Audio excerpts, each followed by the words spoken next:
Thank you for being with us. Our top story tonight, an intensive manhunt is underway in Maine. Police are searching for a suspect accused of killing 18 people in Lewiston. Officials are urging residents to shelter in place. Maine's Governor Janet Mills expressed grief for the victims and offered some hopeful words. This is a dark day for Maine. I know it's hard for us to think about healing when our hearts are broken. But I want every person in Maine to know that we will heal together.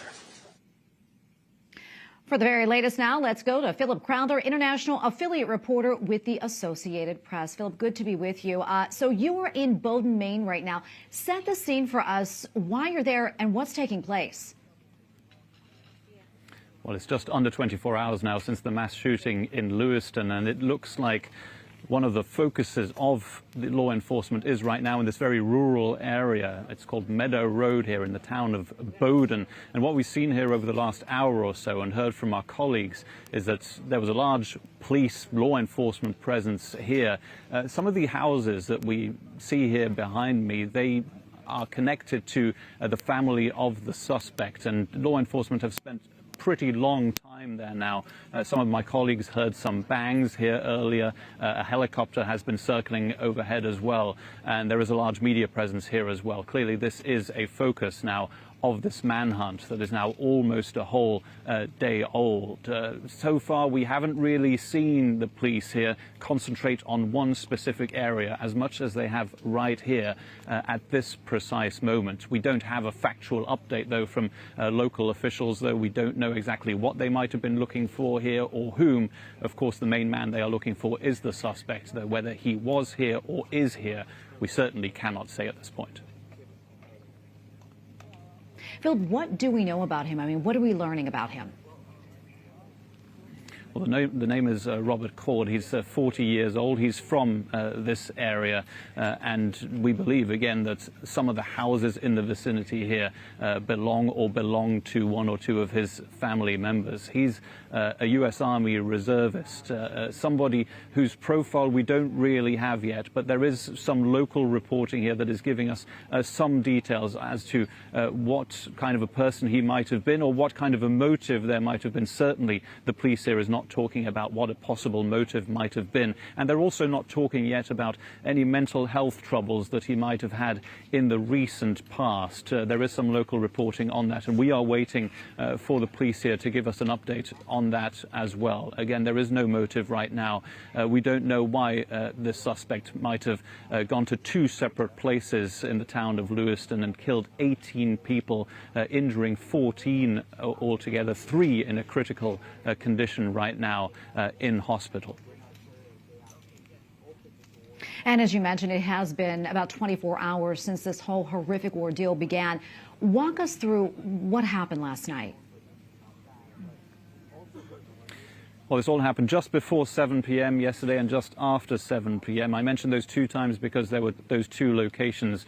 The mass shooting began at a bowling alley in the same town where the restaurant and cafe were also located, around 4 miles between the two. So a mass shooting that happened in two separate locations. Since then, essentially, this has turned into a manhunt. Just the one suspect at large, according to the police. No one else mentioned at all by local law enforcement. So this has very much changed into a story about the search for this one suspect in a relatively small area. The search area has not been expanded significantly during the 24 hours almost of this manhunt. We're looking at essentially 3 towns and surrounding villages that essentially have been, where the inhabitants have been told to shelter in place. And indeed, that is what we're seeing here. We're not seeing a lot of people outside. Shops are closed, schools are closed as well, and pretty much everybody is listening to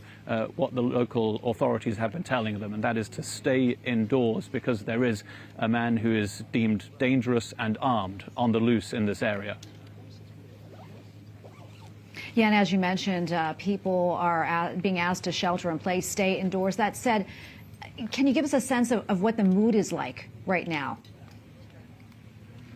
Yeah, well, there isn't a sense of panic, which might be strange, if you will, when you know that such a dangerous suspect is at large, but we're not seeing those people outside of their homes. Essentially, they are truly listening to the advice of local authorities. And of course, we would too, if we knew that a person might be at large who only yesterday killed 18 people.